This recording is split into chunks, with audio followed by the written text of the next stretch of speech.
Bien, hoy vamos a tener el tema la paz de Dios y los judíos en el tiempo del fin, continuación del anterior. Este va a ser la parte número 54 y vais a ver que yo solo voy a presentar el primero de los apartados que tiene que ver con esas noticias del plagio satánico, de la auténtica paz de Dios, y después voy a dar paso a nuestro hermano Ángel para que siga con la parte donde yo terminé y que él va a continuar.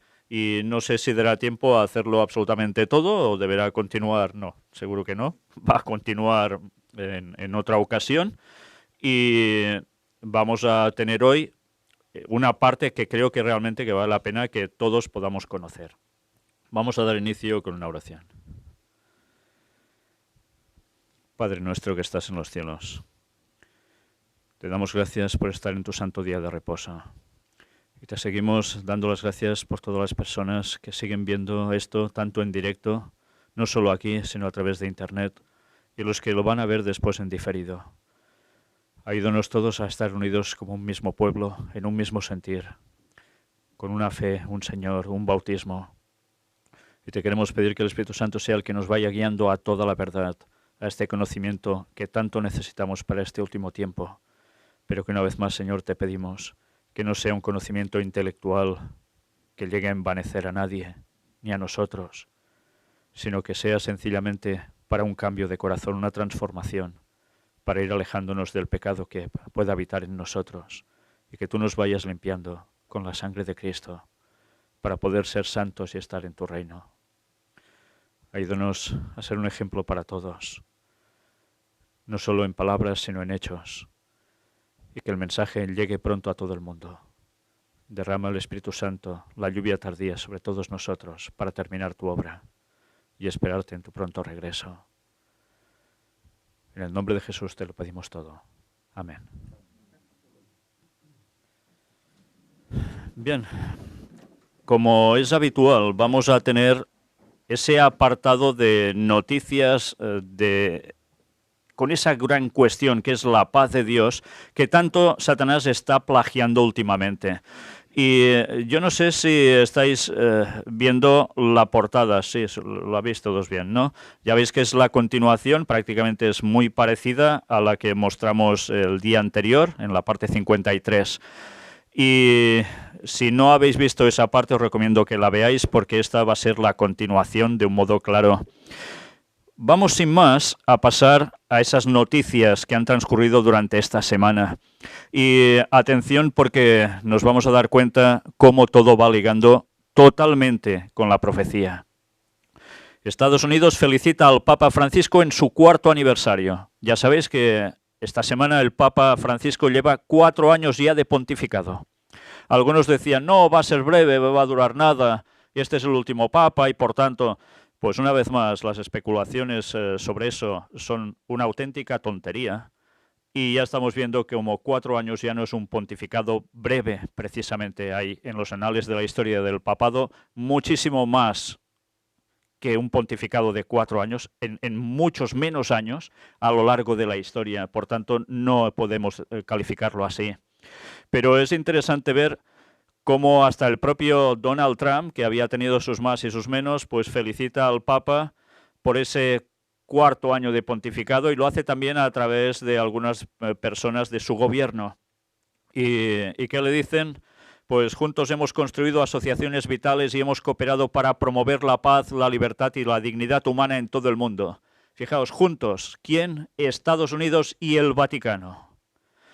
Bueno, lo que nos decía la profecía, tantos años que sabemos y escrito claramente de un modo aún más conciso que en el propio texto bíblico, para las personas que aún no se han enterado, Ellen White daba unos detalles impresionantes que vemos cómo cuadra a la perfección con lo que estamos viviendo. Esta tarde tendremos directamente la noticia o las noticias de actualidad en relación con la profecía. Vamos a ampliar todo esto con muchos detalles. Va a ser muy extensa, pero han pasado cosas esta semana y principalmente ayer mismo que no tienen desperdicio y debemos conocer, porque la profecía está justo ante nosotros y es la profecía final. Bien, una vez visto esto, ya vemos que siguen hablando de paz, Aquí aparece también como la samaritana encontrarse con Jesús de corazón a corazón. Este evangelio es para todos nosotros y es lo que el Papa habló en el Ángelus el 19 de marzo de este año 2017.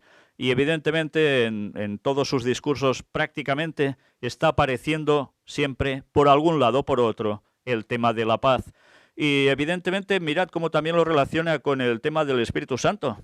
Nosotros hemos estado hablando mucho del Espíritu Santo, mezclado con el tema de la paz de Dios y tantas cosas más. Él también. Y al final, después de relacionarlo, dice, y así descubrir también la alegría de ser artesanos de reconciliación e instrumentos de paz en la vida cotidiana. Fijaos cómo van a simular esa paz de Dios de un modo prácticamente clavado a lo que debe ser, pero desde luego con un desvío que si no lo sabemos nos vamos a quedar afectados de lleno y a perdernos. Porque al final, fijaos como siempre, cómo termina con un Ave María. La paz de Dios no lleva al Ave María precisamente, ¿eh? Es otra cuestión, al menos en los términos católicos, claro.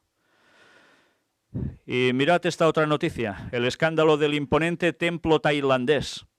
Y diréis, ¿y esto qué tiene que ver? Pues es el templo, parece ser, religioso más grande del mundo, un complejo enorme que ha valido una auténtica fortuna. ¿Y para qué creéis que lo quieren utilizar? Pues para promover la paz mundial. Fijaos, una vez más, ese ecumenismo que está apareciendo por todos lados y que tiene que ver no solo con catolicismo, ni solo con protestantes o judíos, también con religiones que son de otro ámbito, totalmente, aparentemente distintos. Pero a la hora de la verdad, todos confluyen en lo mismo, en una paz mundial que se busca, que tendrá un representante único, un Mesías para todos, y que no va a ser el auténtico Jesús precisamente. Cuando Satanás venga haciéndose pasar por él, vaya estragos va a causar en este mundo. Y después de esto, Francisco reza por las víctimas del atentado en Londres, una noticia que ha marcado también la semana, sobre todo aquí en Europa. Francisco envía un telegrama a través del cardenal Parolin. ¿Y de qué viene a hablar también? Pues encomendado a todos los que han muerto la misericordia de Dios Todopoderoso, su santidad pide para los familiares afligidos la fuerza divina y la paz, y asegura a la nación sus oraciones en este momento. Fijaos, como siempre, como un representante para llevar a todo el mundo a la paz a pesar de las circunstancias, ¿no? Pero mirad esto también, 70 aniversario del Centro Católico de Cooperación con la UNESCO. Ellos también se unen a la UNESCO. Ya sabéis que están también con la ONU, por tanto UNESCO forma parte de lo mismo. ¿Y qué hace en ese mensaje del Papa Francisco? Pues el Santo Padre elogia su contribución a la UNESCO respetando la gran tradición cristiana. Evidentemente, cuando hablan de tradición cristiana van más por el sentido católico que no por todo lo demás. Pero una vez más lo que sí vemos claramente es esa unión entre lo que es masonería y sociedades secretas, que es lo que es prácticamente la ONU y la UNESCO en consecuencia, y el mismísimo Vaticano, que está con todo ello de lleno. Y una vez más, ¿qué hacen? Defensa de la dignidad humana, la paz en el mundo, y para estimular la renovación de la humanidad. Fijaos, la renovación de la humanidad. ¿Y dónde aparece aquí en Cristo? Para nada. Es buscar ese milenio de paz por su cuenta, ¿no? Y evidentemente con ese Mesías que vendrá, que no será Cristo precisamente. Y todo esto ligado a una Jornada Mundial de la Paz, que fue el 1 de enero de 2017, como cada 1 de enero. Y así, una vez más, va apareciendo libertad, justicia, paz. Pero ha habido algo más. Vigilia de oración en Roma por los 60 años del inicio de la Unión Europea. Y esta ha sido la noticia sin duda de la semana, que si lo de, podemos decir, el atentado de Londres ha causado sensación, hay algo que va mucho más allá, que causará muchas más muertes y pérdidas de vida eterna, y tiene que ver con esto, aunque ahora nadie lo esté asociando. Y es Juntos por Europa, promueve una vigilia de oración ecuménica en la Basílica de los Santos Apóstoles. ¿Y por qué es esto? Pues ya sabéis, ayer mismo el Papa se reunió con todos los líderes de la Unión Europea. ¿Y dónde? No era en un picnic debajo de un bosque, era en el mismísimo Vaticano y en una sala muy concreta. Esta tarde vamos a ver por qué eso es tan significativo y cómo la profecía, ya desde luego, ¿quién puede negarla? Por más que quieran. Europa cediendo totalmente todo al Papa. Y aún no ha culminado. Pero bien, aquí en esa oración que hicieron también, buscando, como no, paz por todos lados. Pero aún ha habido más cuestiones. Merkel dice no hay alternativa razonable a la solución de dos estados. Y volvemos con la problemática de Israel, el ombligo del mundo, con la cuestión palestina. Y fijaos qué llegan a decir también, hablando de paz. Tanto el pueblo israelí como el palestino tienen derecho a vivir en paz y en seguridad. Y que ninguna de las otras opciones puede garantizarlo de manera creíble. Paz y seguridad. Una vez más, las palabras tan claras que aparecen en la Biblia y que nos marcan el fin de los tiempos. ¿Y relacionadas con qué? Ya lo veis, en la zona de Israel. Todo está cuadrando a la perfección con la profecía bíblica. Y fijaos cuántas veces llegan a hablar de paz. Un montón. Y finalmente el discurso del Papa a los líderes de la Unión Europea. Esta tarde vamos a analizarlo de lleno. El Papa renueva la cercanía de la Santa Sede a la Unión Europea, que ha contribuido a su realización. Bueno, es más, deberían decir que fue el propio Vaticano el que trabajó para generar la Unión Europea. Desde luego esto claramente no lo van a decir, dirán que lo han estado apoyando, etcétera, etcétera. Pronto, si Dios quiere, vamos a presentar la conferencia dedicada exclusivamente a la Unión Europea, desde su origen, todo lo que nos suelen contar, para que veamos realmente quién está detrás de esto llamado Unión Europea. Y aquí, pues bueno, hay muchas cosas que no tienen desperdicio, pero como siempre, el tema central va a ser cuestión de paz. Paz. Bien, pues estas son las noticias que han habido y ya veis cuántas veces se llega a hablar de paz en ese discurso, que esta tarde, como os decía, vamos a analizar bien. Pero vamos a terminar con un vídeo. Antes de dar paso a Ángel, un vídeo que tiene que ver precisamente con esto. El Papa y los líderes europeos celebran el 60 aniversario del Tratado de Roma. La paz de Dios auténtica. Veréis que tiene muy poco a ver. Pero ahora os lo van a poner en pantalla, los que estáis siguiendo todo esto en directo, el link para que lo podáis verlo. Esta misma tarde lo vamos a mostrar, si Dios quiere, en condiciones, en las noticias de actualidad. Pero sobre todo, fijaos, al menos que os quede claro esta instantánea que tenéis aquí. Todo lo que veis aquí son dirigentes de la Unión Europea. Prácticamente están todos los más importantes. Y evidentemente quién está sentado en el trono de blanco y quiénes están sentados en sillas así y de negro. Qué gran diferencia, ¿eh? Quien manda, manda. Luego comentaremos por qué se ha hecho justo en ese lugar que estáis viendo. Todo responde a algo en concreto. Es una escenificación que tiene unos detalles impresionantes.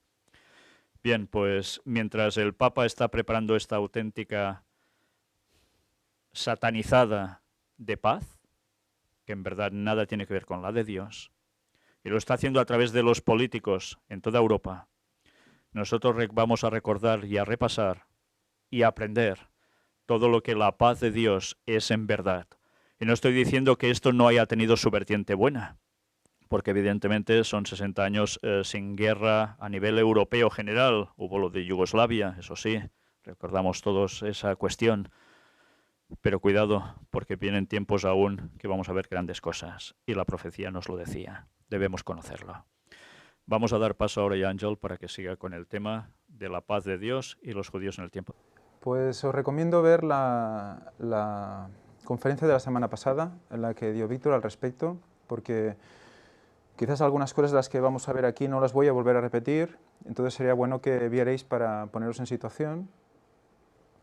Así un poco en modo de resumen, se mostró Tarsis, se mostró como ese lugar en inicio indeterminado del extremo oriental del Mediterráneo, parecía que se concretaba en España, y que a partir de ese lugar había un mensaje llevado por ciertas personas este mensaje estaba liderado por Tarsis, o sea, Tarsis era el que iba primero en ese mensaje y iba hacia ¿dónde? Hacia el este, hacia los judíos. O sea, era un poco el resumen de lo que vimos la semana pasada. También vimos cómo las palabras que se iban mencionando al respecto nos iban llevando a toda una serie de conceptos, como es el tema del alba de su venida, el amanecer, la señal, señalar, que eso es muy importante que debamos de entender, porque todo esto parte del repaso que estaba haciendo Víctor a Efesios, quiero recordar, ¿no? Efesios 5. Ahí empezamos a hablar de lo que es someterse, sujetarse. Hablamos de la relación marido y mujer y cómo había que entender bien esas palabras. Y a partir de ahí pues ha salido todo esto, ¿no? Y vamos a ver cómo vamos a seguir viendo connotaciones al respecto. Así que vamos a intentar analizar los lugares donde en la Biblia sale esta palabra, Tarsis, y ver a dónde nos lleva. Vamos a ir estirando del hilo y vamos a ver a dónde nos quiere llevar esta palabra, qué conceptos debemos comprender y cómo va a profundizar mucho para comprender que realmente ese mensaje, qué es lo que lleva y hacia quién va dirigido. Tarshish o Tarsis como lugar, dice probablemente lo mismo que H8658 como la región de la piedra o lo inverso, o sea, región de la piedra o piedra de la región. Podría ser este lugar. Tarsis es conocido como un lugar del Mediterráneo, de aquí apodo de una nave mercante. O sea que también las naves que provenían de este lugar eran conocidas como las naves de Tarsis. Y eran grandes naves, que tenían que hacer grandes recorridos y llevar grande cargamento. Por lo tanto, ese mensaje que está representando Tarsis es un mensaje lleno, repleto de cosas, repleto de información. Como si vinieran de o a ese puerto.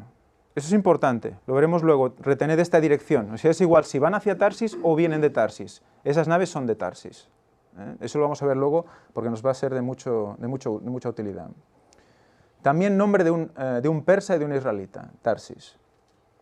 Fijaros también lo interesante, ¿no? Región de la roca o de la piedra, también podemos decir la roca, ¿no? Fijaros cómo tenemos un concepto sobre la roca, sabemos qué es la roca, ¿no? En la palabra de Dios, cuando se habla a nivel figurativo, es Cristo, ¿verdad? Entonces es muy curioso que sea el lugar de la piedra o región de la piedra, ¿no?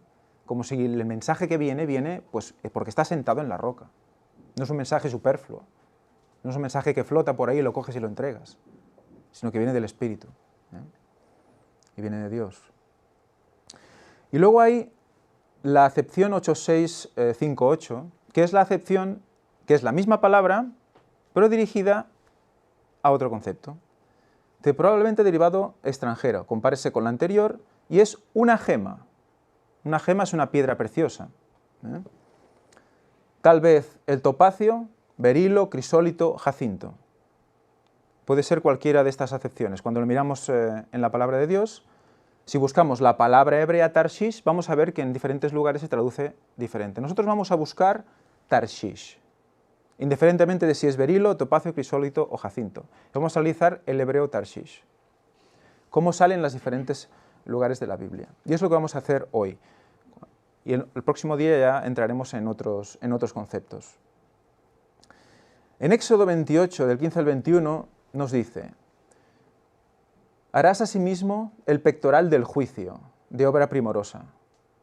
Pectoral del juicio. Muy interesante eso también. Representa juicio, donde están puestas esas piedras. Vosotros, si habéis visto Éxodo, si habéis leído Éxodo, recordaréis que el sacerdote está vestido de una manera muy concreta. El sacerdote que representa a Cristo. Tiene un manto, tiene un efod y tiene un pectoral. Y el pectoral está colocado justamente pues, en el pecho, en el corazón. Y ahí hay 12 piedras que representan al pueblo de Israel. Y las lleva en el corazón. Es muy significativo esto. Lo harás conforme a la obra del efod, de oro, púrpura violeta y carmesí y lino torcido. Será cuadrado y doble, de 1 palmo de alto a 1 palmo de ancho, colocado en el pecho. Y lo llenarás de pedrería en 4 hileras de piedras. una hilera de piedra sárdica, un topacio y un carbunclo, la primera hilera. Por lo tanto, tenemos la primera hilera horizontal, la segunda hilera, una esmeralda, un zafiro, un diamante, la tercera hilera, un jacinto, un ágata y una amatista, la cuarta hilera, un berilo, que aquí es Tarshish, un ónice y un jaspe. Todas estarán montadas en engastes de oro, y las piedras serán según los nombres de los hijos de Israel. O sea que cada piedra va a representar a una tribu. 12 según sus nombres, como grabaduras de sello, cada una con su nombre, serán según las 12 tribus. O sea que vamos a ver cómo, en función de los hijos de Israel y sus nombres, vamos a ir viendo cómo están ordenadas estas piedras. Por lo tanto, primer concepto, tenemos berilo como Tarshish, que es esa piedra concreta en la posición número 10, como hemos visto, es la 10ª piedra. Por lo tanto, ya tenemos una primera conclusión muy interesante al respecto, y es que Tarsis, ese mensaje que viene al pueblo judío de oeste a este, de España a Jerusalén, liderado por Tarsis, Tarsis forma parte de los 12. Y eso es muy interesante tenerlo en cuenta. Es una parte concreta de ese pueblo judío que vuelve a actuar para llegar al pueblo judío, que ya se mostró en temas anteriores de los judíos en el tiempo del fin. O sea que ahí, de alguna manera, el Señor está volviendo a llamar a su pueblo, un pueblo que está disperso por toda Europa, por todo el mundo quizás, para dar un mensaje y recuperar lo que pueda de ese pueblo que aún tiene una oportunidad. Sabemos por profecía que ese pueblo va a resurgir al final. Y ese pueblo va a ser muy importante en el tiempo final, porque tiene muchísimo conocimiento. Y bien dirigido, poniendo a la figura de Cristo donde toca, va a ser de gran utilidad para que mucha gente se convierta. Incluso de ellos mismos, claro. Los primeros que cambien podrán llamar a los demás. Es muy difícil hablar a un judío si no eres judío. Entonces ahí hay un tema, el primer tema, la primera conclusión muy, muy interesante. Después, según los nombres de los hijos de Israel, vamos a ver el orden de nacimiento de estos hijos de Israel, que fueron, ya en Génesis mencionados. Vemos que hay diferentes madres, primero fue Lea, luego Bila, luego Zilpa, otra vez Lea, Raquel. Recordemos cómo tuvo 2 mujeres, luego no pudo tener más hijos, luego la esclava le dijo que se juntara con él, con Jacob, para que tuviera hijos, o sea que al final tuvieron 12 hijos y una niña. Si vemos las tribus, vamos a ir viendo cómo son en orden de nacimiento: Rubén, Simeón, Leví, Judá, Dan, Neftalí, Gad, Aser, Isaacar y Zabulón sería la que correspondería con el orden 10, que es como hemos visto también en la ordenación de las piedras. También llamó a su nombre José y Benjamín, o sea que tenemos las 12 tribus y Zabulón en el orden número 10. Aquí vemos la vestidura que os comentaba antes del sacerdote. Este es el pectoral, y ese punto concreto sería donde caería la 10ª piedra, que sería ese berilo. Cuando busquéis por internet, vais a ver que el orden de las piedras depende de quién sea el rabino que lo busca y quién sea el rabino que lo estudia, es diferente. Porque al poner según los nombres de los de la tribu de Israel, lo que han intentado muchos es coger los nombres en hebreo y buscar entre las letras si ahí ya se puede entrever, en los nombres de las piedras, el nombre de la tribu. Entonces depende de cómo lo interpretan, uno pone que es la primera, otro pone la cuarta, otro la quinta. Entonces yo me he basado en el orden de nacimiento. Y he encontrado una página francesa de judíos que también lo considera de esa manera. Y bueno, la verdad es que es difícil de encontrar, pero ha sido curioso porque, curiosamente, es el origen de las 12 tribus, y es como realmente las menciona el Señor. Y si el Señor decidió que nacieran en ese orden, tiene que ser por algo, ¿no? Así que hemos cogido ese orden, he cogido ese orden. Luego, más adelante, vamos a ir viendo cómo ese orden nos va cuadrando y nos va enseñando cosas. El crisólito también es otro nombre para el berilo. Esa sería la 10ª piedra. Y aquí vemos el orden que presenta esta página web francesa, que la podéis ver aquí, cómo los pone de derecha a izquierda, porque sabéis que en hebreo se lee de derecha a izquierda, y va poniendo los nombres en función de su orden de nacimiento. Y el 10º es Zabulón. De Zabulón no vamos a hablar mucho más hoy, un poquito luego al final, y eso ya hablaremos ya la próxima semana, si Dios quiere. Así que tenemos que Berilo, Tarshish, también nos relaciona con Zabulón, esa 10ª posición. Vamos a ver cómo también en Cantares nos va a salir esta palabra, Tarshish. Dice, mi amado es blanco y sonrosado, descuella entre 10.000. O sea que es alto. Descuella quiere decir que saca el cuello por encima de los 10.000.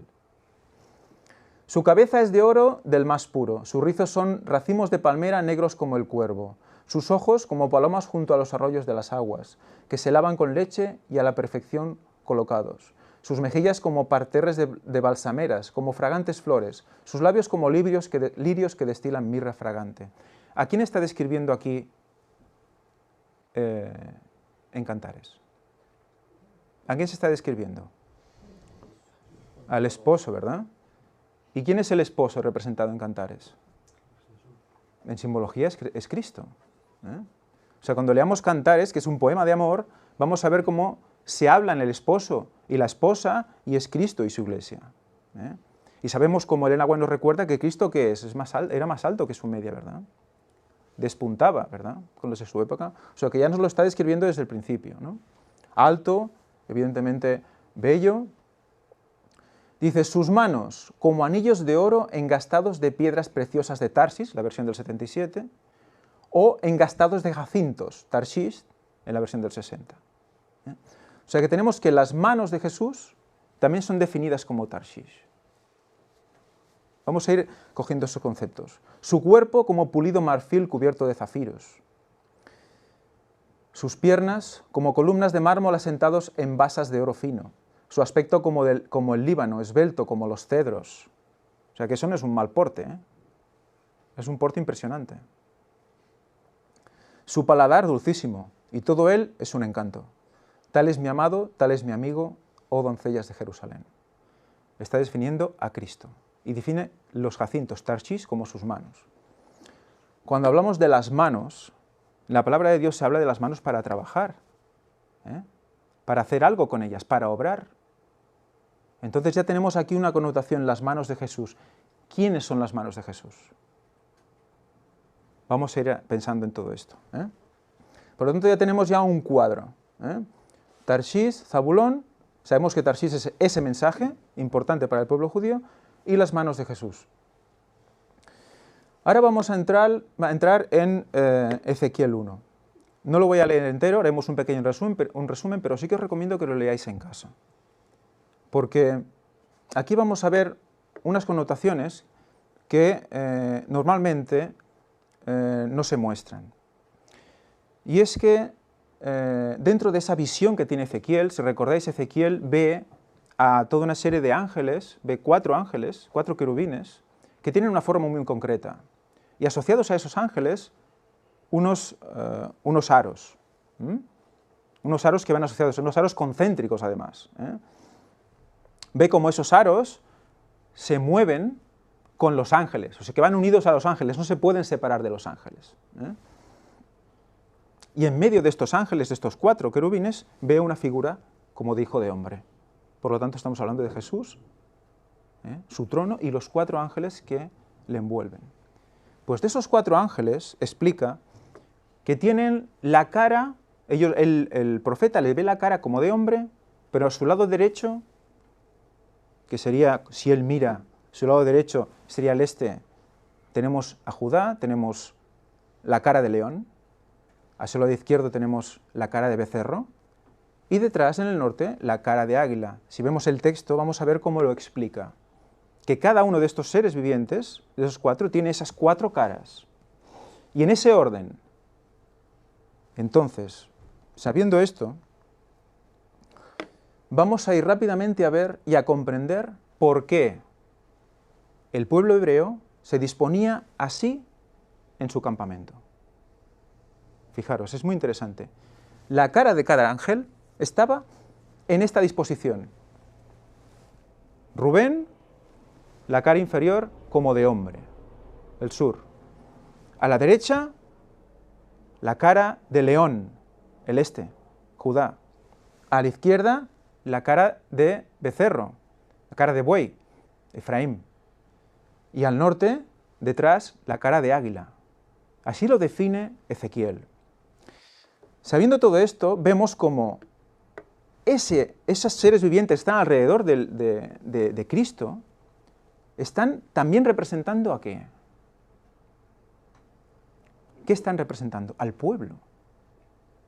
A esa disposición con Cristo en medio, porque ese tabernáculo que había en medio, ¿a quién representaba? A Cristo mismo. Y todo lo que Él iba a hacer en la tierra. Así que vemos como esos ángeles, que ahí los ve el reales, están también simbolizando a un pueblo. ¿Os suena de algunos otros ángeles que estén simbolizando a un pueblo? En este caso, ángeles no reales. Los ángeles de Apocalipsis 14 y el de Apocalipsis 18. También, vamos a analizarlo esto luego, pero quiero que veáis una cosa, la disposición de Judá y de Zabulón. Muy interesante, codo con codo. ¿Cuál es la tribu de Judá? ¿Quién desciende de la tribu de Judá? Cristo, Jesús. Y justo, codo con codo, al este, Zabulón. Interesante. Relacionado con Tarshish también. Por lo tanto, pegados a Jesús, en el este. También muy significativo. Voy a recordar dos textos de lo que hemos dicho de Ezequiel, para que veáis dónde quería llegar con el tema de los ángeles y las cuatro caras, que son el pueblo. Dice, el aspecto de las ruedas, que son esos aros que os decía, y su obra, esto es un detalle muy interesante, habla de una obra que hacen estas ruedas, era semejante al color del crisólito, Tarshish. Las ruedas tenían una obra, y la obra era Tarshish. La obra era Tarshish. Lo que hacen esas ruedas es Tarshish. Y las cuatro tenían una misma semejanza, por lo tanto eran parecidas. Su apariencia y su obra, otra vez, eran como una rueda en medio de otra rueda. Fijaros, son ruedas ¿qué? Concéntricas. Una rueda en medio de otra rueda. ¿Cómo son los ángeles? Los mensajes de los tres ángeles y el cuarto. ¿Cómo son? Son tres mensajes que se suman y el cuarto ¿qué hace? Los engloba y los presenta magnificados, ¿verdad? No se pueden separar. Más adelante dice, y miré, en Ezequiel 10, 9 al 12, y he aquí cuatro ruedas junto a los querubines, que es lo que estábamos viendo. Cada querubín con la suya. Junto a cada querubín una rueda, y el aspecto de las ruedas era como del color del crisólito. Tarshish, lo vuelvo a recordar. Esas ruedas son Tarshish, esas ruedas son ese mensaje que viene del oriente, del oeste, al pueblo judío. En cuanto a su apariencia, las cuatro eran de una misma forma, como si estuvieran una dentro de la otra, lo recuerda. Cuando andaban, andaban hacia las cuatro direcciones, por lo tanto, puede ir a cualquier sitio. Cuatro costados de la tierra. Esos ángeles van a llegar a todo el mundo. No se volvían cuando andaban, sino que en lugar a donde se dirigía la cabeza, en pos de ella iban y se volvían cuando andaban. O sea, todos juntos con las ruedas y los ángeles, todo, no se separaba el ángel de la rueda. Tarshish pegada al querubín. Verlo siempre en ese concepto comparativo de los ángeles, de Apocalipsis y esto, para ir comprendiendo el mensaje. Y todo su cuerpo, sus espaldas, sus manos, sus alas y las ruedas estaban llenos de ojos alrededor incluso de las ruedas que tenían los cuatro. Fijaros qué visión más espectacular. Todo esto lleno de ojos. Eso es que lo ve todo, ¿verdad? Recordemos que el Espíritu Santo, aparte de ser mencionado como los 7 espíritus, también es mencionado como los 7 ojos en Apocalipsis.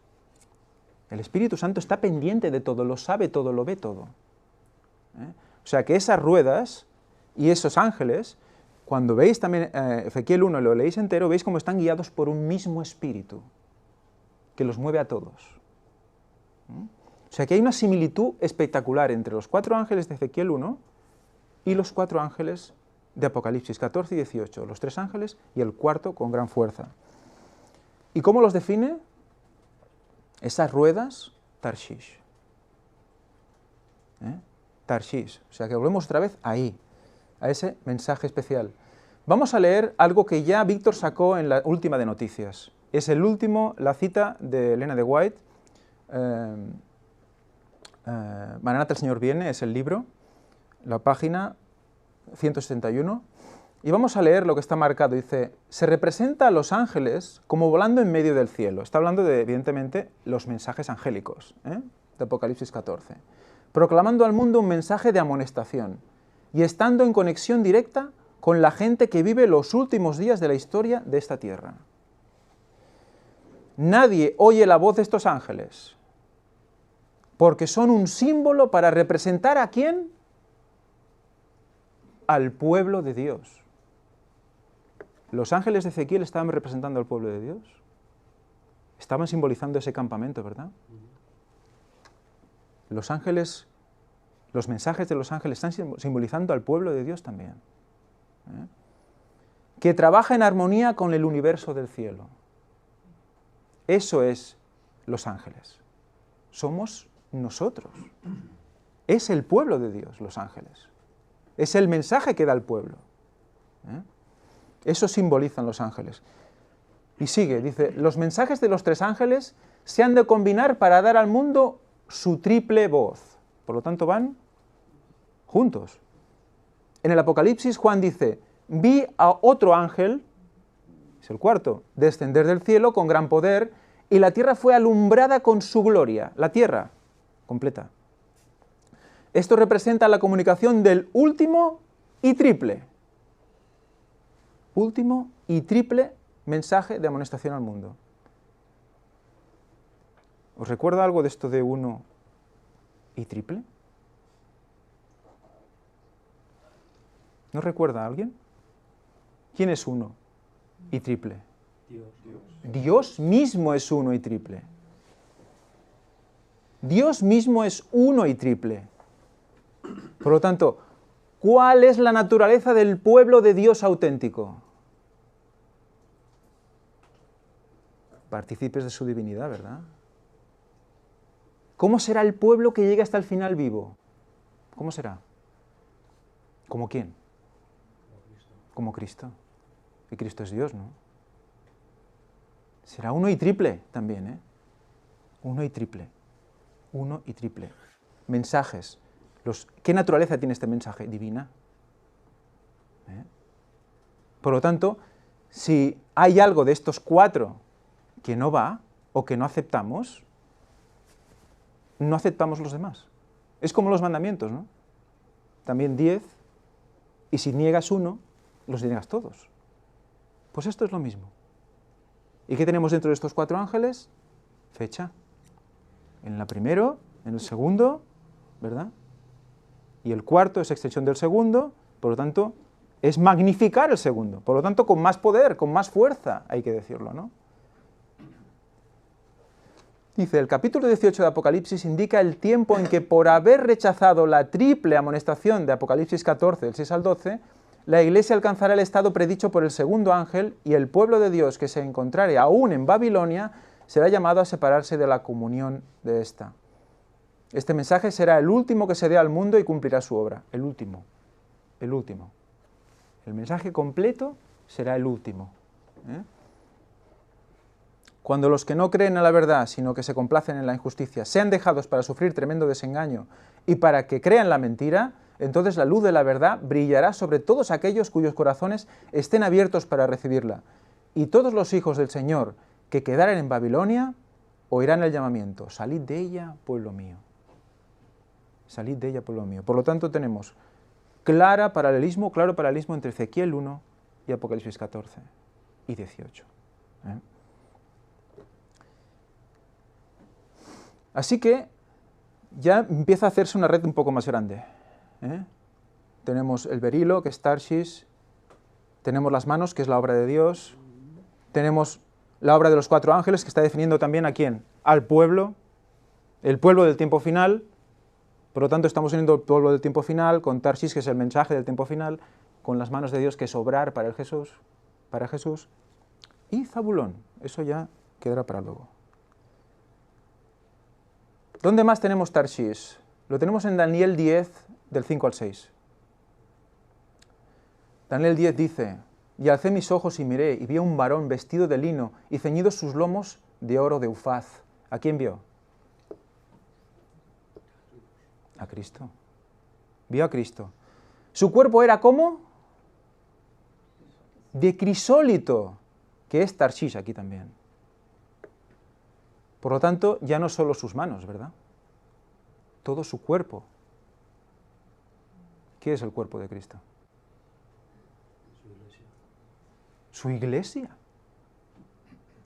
Somos Tarshish. Si queremos ser Tarshish, queremos ser su cuerpo, el cuerpo del mensaje final, el cuerpo de los 4 ángeles. ¿Queremos ser Tarshish? Lo está diciendo la Biblia misma, Y su rostro parecía de un relámpago, y sus ojos como antorchas de fuego, y sus brazos y sus pies como de color de bronce bruñido, y el sonido de sus palabras como el estruendo de una multitud. ¿Sabéis cómo se presenta Cristo? ¿Qué le dice Cristo aquí a Daniel? ¿Qué le muestra a Daniel aquí? Le muestra todo Daniel 11. Estamos en Daniel 10, 5 al 6. Cuando acaba Daniel 10, explica la visión que le muestra sobre lo que ha de acontecer en toda la historia. ¿Hasta cuándo? Hasta la venida de Cristo.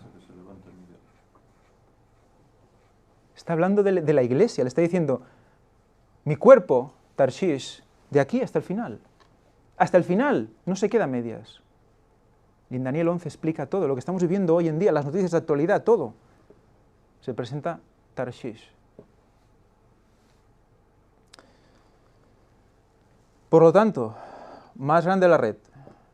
Ya no solo son las manos, que ya nos indicaba la obra que alguien la tiene que hacer, y nosotros somos los indicados porque así lo decide el Señor, que es el pueblo de Dios, y nos lo deja más claro cuando es el cuerpo de Cristo, la iglesia, es Tarshish, el mensaje final. La iglesia es el mensaje. Es muy interesante. ¿Qué más? Ahora ya vamos a entrar en lo que es Tarshish como lugar, o como ciudad, o lugar, un continente, o un país. Dice, 1 Reyes 10, 22, porque el rey tenía en el mar una flota de naves de Tarshish con la flota de Hiram.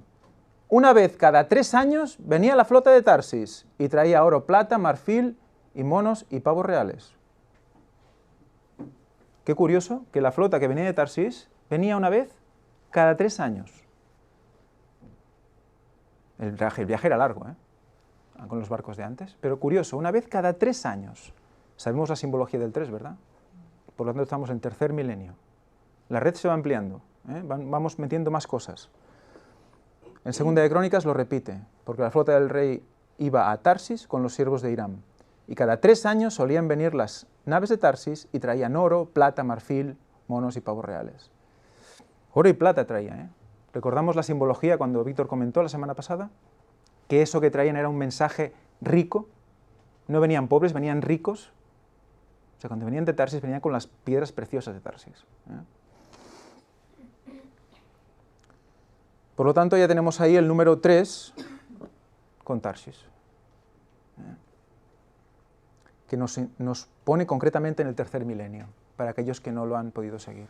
Tercer milenio, ¿qué es cuándo? Cree. 2000 años desde la muerte de Cristo, 2031 viene Cristo.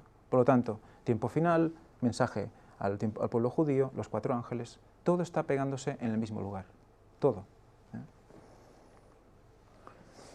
Isaías 23:6 nos dice, pasaos a Tarsis, aullad moradores de la costa. Es curioso cuando lo leí, digo, nos está enviando a Tarsis rápidamente, porque iba a ser Tiro destruida. Pasad a Tarsis. Isaías 69, esto ya se hizo la semana pasada, la recordamos, dice, ciertamente a mí esperarán los de las islas, en la versión del 60 pone los de la costa, y las naves de Tarsis las primeras, para traer a tus hijos de lejos, su plata, su oro con ellos, ¿recordáis? Esto lo vimos la semana pasada, este plata y este oro representaba ese conocimiento, ese saber que iban a traer, por el nombre de Jehová tu Dios y por el Santo de Israel que te ha glorificado. No sé por qué quedó mal escrito. Vamos a leer Isaías 66 también del 15 al 22. Porque aquí ya nos está situando en una posición muy clara de tiempo final. Vais a ver, dice, porque he aquí que Jehová vendrá con fuego. ¿Cuándo vendrá con fuego? En la segunda venida el fuego lo precederá. Y sus carros serán como un torbellino, para descargar su ira con furor, y su reprensión con llama de fuego. Porque Jehová juzgará con fuego y con su espada a todo hombre. Y serán muchos los que Jehová matará, los que se santifican, y los que se purifican para ir a los huertos, siguiendo uno que está en medio, los que comen carne de cerdo, abominación y ratón, juntamente serán talados, dice Jehová. Porque yo conozco sus obras y sus pensamientos, pero vendrá un tiempo en que yo juntaré a todas las naciones y lenguas, y vendrán y verán mi gloria. Juntará a todos y verán su gloria. Y haré entre ellos una señal.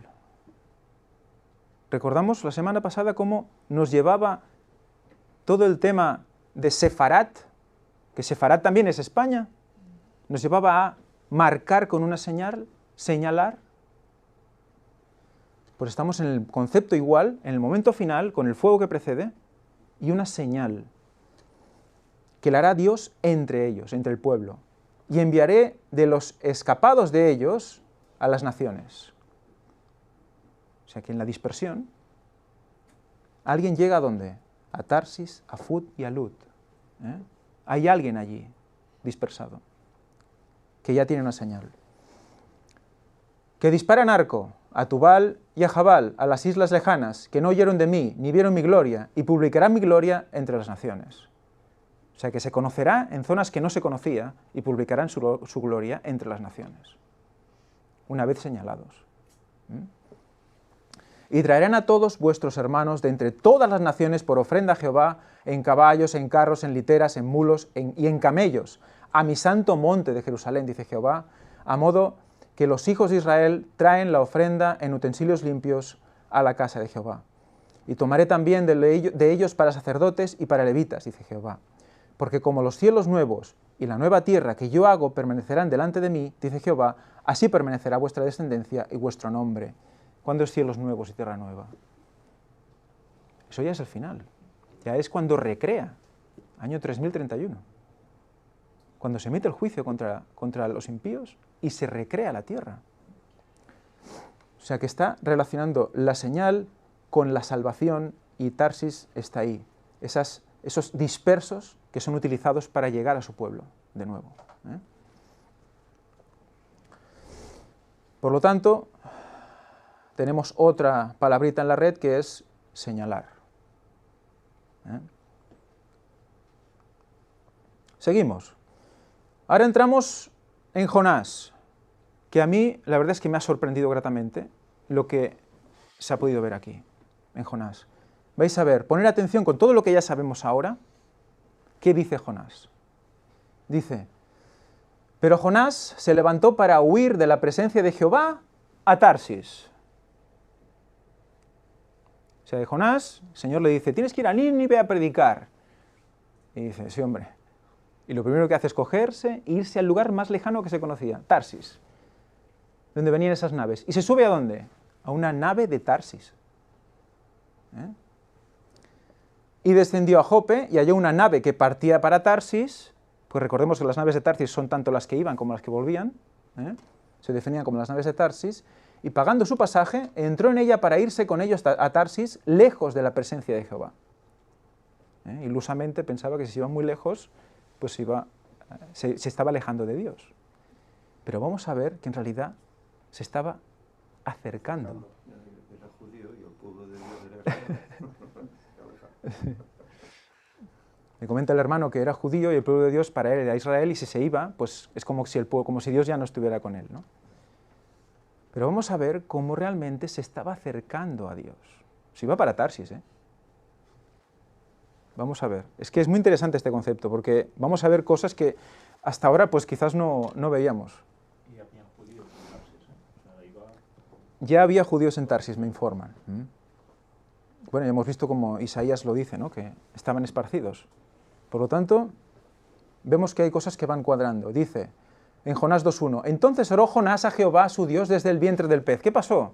¿Recordáis que Jonás se mete en la nave esta, empieza a haber una gran tempestad, y los que hay en la nave de Tarsis, que no son judíos,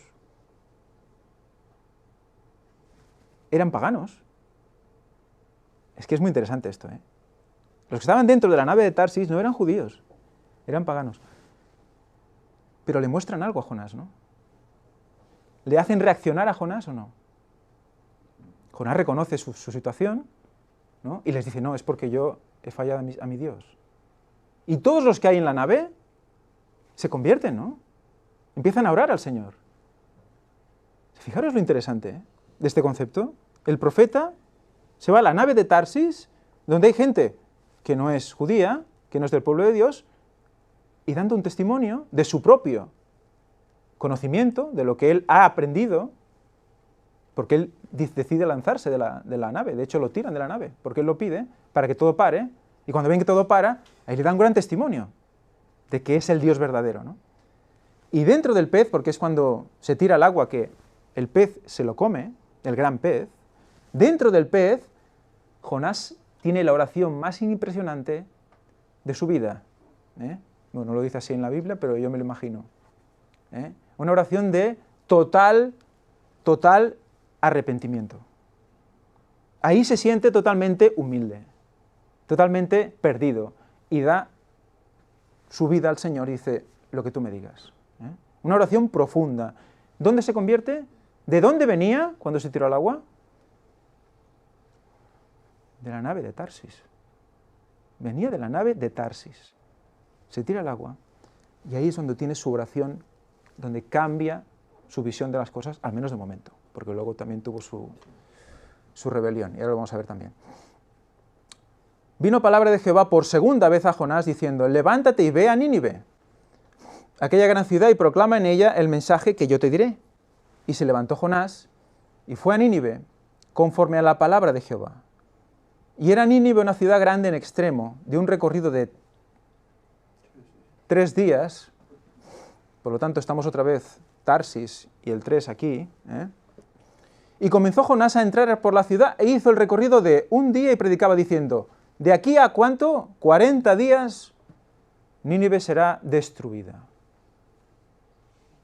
¿Es el mensaje que nosotros estamos diciendo, más o menos?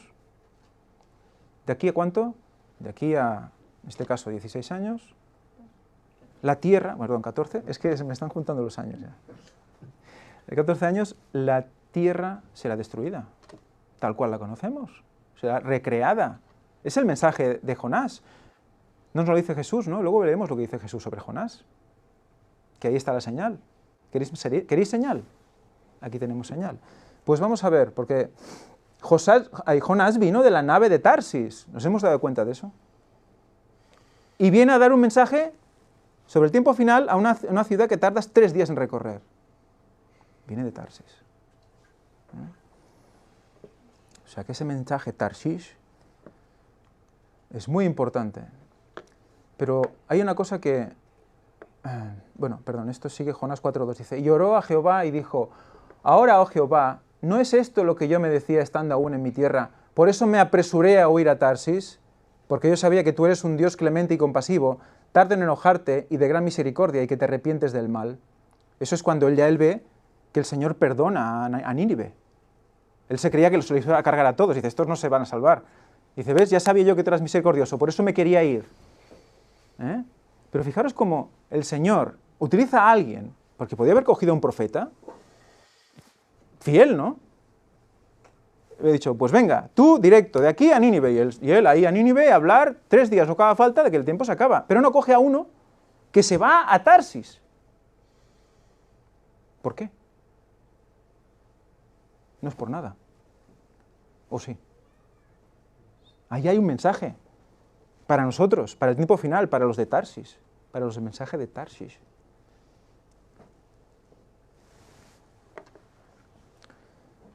Y fíjate, dice, me apresuré a huir a Tarsis. O sea, no es una cosa de... Está utilizando lo que él hizo negativo para darnos un mensaje a nosotros.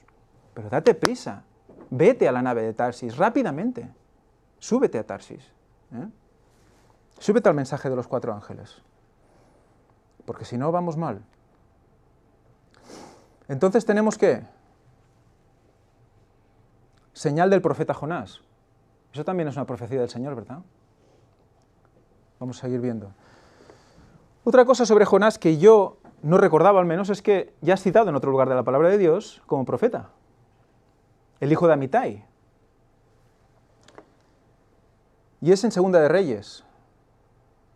Dice, él restauró los límites de Israel desde la entrada de Amat hasta el mar de Arabá, conforme a la palabra que Jehová Dios de Israel, la cual él había hablado a su siervo Jonás, hijo de Amitai, que así comienza Jonás 1:1. Jonás, hijo de Amitai, profeta. Profeta que fue de Gat-Efer. Y entonces, ¿dónde está Gat-Efer? Pero yo quiero saber dónde es Jonás. ¿Vosotros no? Yo sí quiero saberlo. Pues Gat-Efer está aquí. Y si miramos un mapa de la distribución de las diferentes tribus, creo que estáis viendo algo ya. Y si no, lo vamos a ver ahora, más cerca. Fijaros bien en la ciudad, y ahora vamos a ver cómo va apareciendo el otro mapa encima, y Zabulón. Zabulón. ¿Os suena Zabulón? Es que es muy fuerte, ¿eh? Yo cuando lo vi me quedé con esa cara que estáis poniendo vosotros ahora. Y lo puso uno encima de otro, y lo puso otra vez, y lo puso otra vez, y lo puso otra vez. Digo, ¿será que cae poco a poco? Y dice, no, es que cae clavado. Es que es Zabulón. Es que es Zabulón. O sea, el profeta Jonás, que el Señor utiliza para hablarnos a nosotros del tiempo final, del mensaje final de Tarsis, de Tarshish, de ese mensaje a los judíos, de ese último mensaje de los 4 ángeles, del 3, resulta que viene de Zabulón, que casualmente es Tarshish, que es Berilo, que es la 10ª piedra, que es su orden de nacimiento. ¿Está diciendo algo del tercer Elías? ¿Está diciendo que quizás ese tercer Elías está relacionado con Zabulón de alguna manera? ¿Qué está diciendo? No lo sé. Pero yo veo ahí algo que realmente salta. ¿Entendéis ahora por qué también me gusta más ese listado francés que pone Zabulón al número 10? Es muy interesante. De eso, alguien me ha comentado que Zabulón, el 10 mandamientos. Veremos el significado de Zabulón, lo que significa en la próxima conferencia, si Dios quiere. Bueno, próximo culto, si Dios quiere. Y el 10 como completo. El 10 es plenitud. Mateo 12:39. Él respondió y les dijo, Jesús, esta generación mala y adúltera demanda una señal, pero no les será dada otra señal que la señal del profeta Jonás. ¿Hacía falta decir eso? Yo creo que no hacía falta señal que la de Jonás, ya está. Jesús, ¿qué nos estaba diciendo? Jesús, ¿qué nos estaba diciendo? Estudiad a Jonás y me veréis. Me veréis. Estudiad a Jonás, iréis primero a las ovejas perdidas de Israel a buscarles. Hay que ir a por los judíos. Hay que explicarles todo esto. Señal, señal, señal.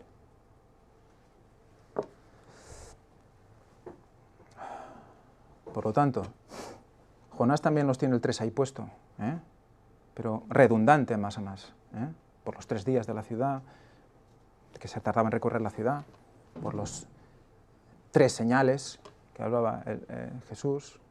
O sea que estamos dándole, esta red va ampliándose.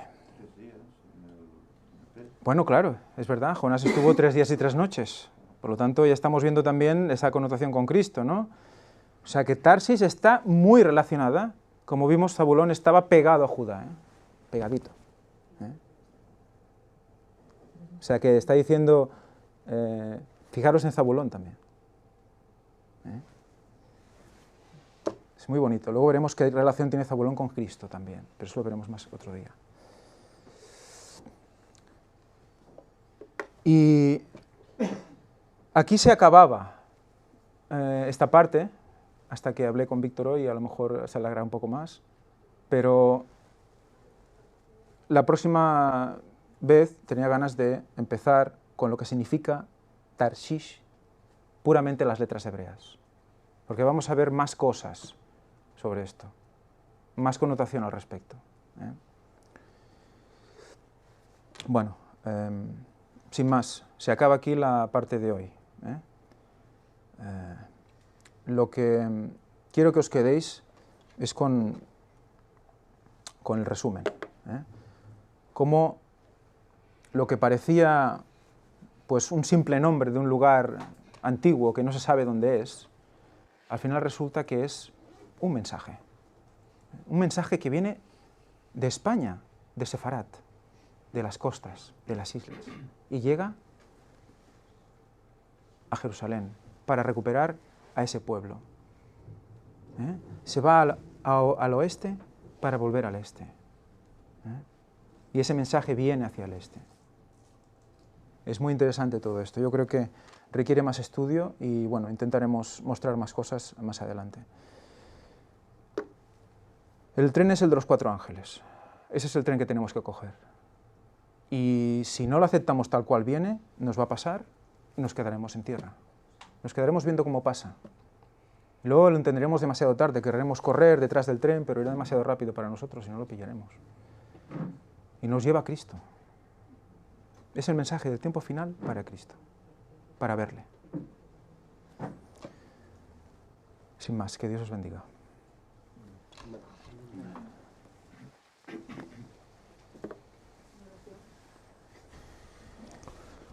Oremos.